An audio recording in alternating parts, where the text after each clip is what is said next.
एका मिरवणुकीमध्ये झालेलं भांडण आणि त्याची किंमत निष्पाप तरुणाला मोजावी लागली.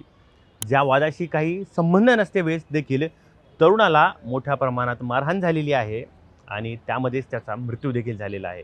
नेमकं काय प्रकरण आहे जाणून घेऊया या व्हिडिओच्या माध्यमातून. पुण्यातील सिंहगड रोड परिसरामध्ये लोकशाहीर अण्णाभाऊ साठे यांच्या जयंतीनिमित्त मिरवणुकीमध्ये एक धक्कादायक प्रकार घडलेला आहे. यामध्ये 22 वर्षीय तरुण शुभम घोडगे याचा मृत्यू झाला. पोलिसांच्या माहितीनुसार मिरवणुकीदरम्यान आंबेगाव पठार आणि वडगाव पठार या परिसरातील काही तरुणांमध्ये वाद झाला होता आणि शुभमचा त्या वादाशी काही संबंध नव्हता. तर ते असं प्राथमिक माहिती समोर येते.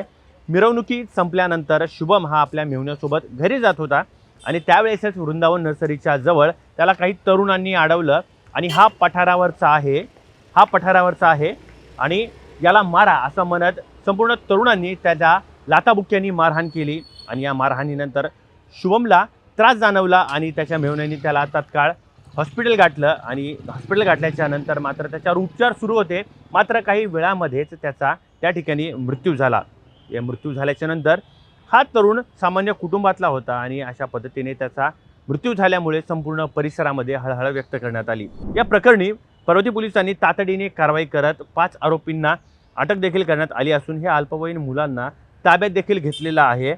खुनाचा गुन्हा दाखल करण्यात आला असून पुढील तपास देखील या पोलिसांमार्फत सुरू आहे. मात्र ही घटना अनेक सध्या प्रश्न देखील उपस्थित करते की सार्वजनिक उत्सव आणि या मिरवणुकीच्या आनंदाच्या वातावरणामध्ये एकात्मतेचं प्रतीक दर्शवलं जातं. मात्र या किरकोळ वादाचा एकंदरीत एका परिसराची आणि टोळीची मानसिकता यामुळे अधिक तीव्र होऊ शकते आणि ही मोठी चिंतेची बाब आहे.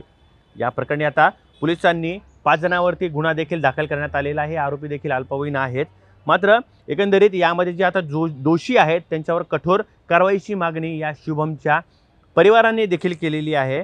आणि आपण जर पाहिलं तर याआधी देखील पुण्यामध्ये ज्या गँग आहेत, गँग वॉर आहेत, हे सक्रिय झालेलं आपल्याला पाहायला मिळालेलं आहे. जे कोयत्या गँग असेल, त्यानंतर मात्र अंधेकर गँग असेल, ह्या टोळी युद्ध मोठ्या प्रमाणात झालेलं आहे. मात्र या टोळी युद्धामध्ये 2 टोळ्यामधलं जर युद्ध असेल त्यामधील जर काही मेंबर असतील तर त्यांचा मृत्यू झाला तर वेगळी गोष्ट. मात्र या ठिकाणी ज्या विद्यार्थ्याचा, ज्या तरुणाचा या कुठल्याही संबंध नव्हता तरी देखील या ठिकाणी त्याला आपला जीव गमवावा लागला. एकंदरीत या ठिकाणी पोलीस प्रशासनावर आता नागरिकांकडून मोठे प्रश्न देखील उपस्थित होत आहेत. कारण या मिरवणुकीदरम्यान अनेक पोलीस देखील त्या ठिकाणी मिरवणुकी दरम्यान होते आणि तरी देखील त्यांना हा प्रकार का दिसला नाही. एकंदरीत शुभमच्या घरच्यांनी देखील असा विविध प्रश्न आता पोलिसांच्या समोर देखील मांडलेले आहेत.